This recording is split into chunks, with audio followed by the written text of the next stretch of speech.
I grew up in a Christian household. I've always gone to church and had a loving family. For most of my life, I never really cared to listen to the sermons, but something in me my junior year said to get a Bible. I started reading and learning, but I wouldn't live it out. I would give in to my temptations of sin easily without feeling any guilt. I also got a notebook so I could take notes in church and understand better. Near the end of junior year, I felt myself wanting to live more like Jesus and showing more love to everyone. I would still sin, but I began to feel convicted.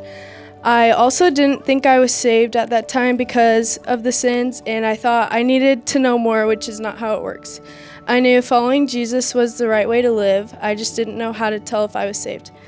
Something else I struggled with in high school was an eating disorder. Right after graduation, I had so many side effects to the point that I needed professional help. The whole summer I spent healing, and every week I would have doctor's appointments, meetings with a dietitian, a therapist, and later in the summer, a counselor at Living Waters.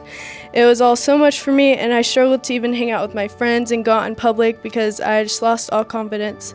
It was very difficult for me to be positive in this situation. It just felt never ending, and I was very sad all the time.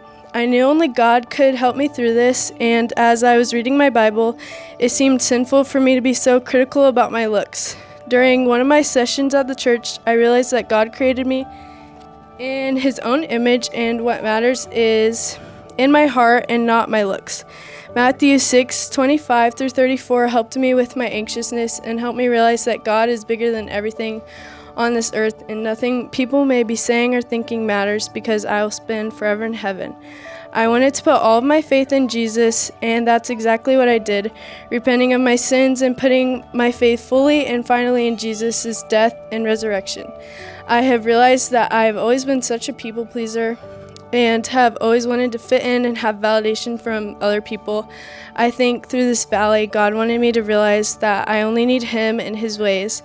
I have since been growing in many ways, one being more positive mindset with like food, the gym, and how I see myself, and also wanting to shine God's light through myself. I also tried to get more involved with churches at college and at home, and surrounding myself with more godly people. There will always be more I can do to grow in my faith, but I know that I am saved, and I will continue to grow and learn as much as I can.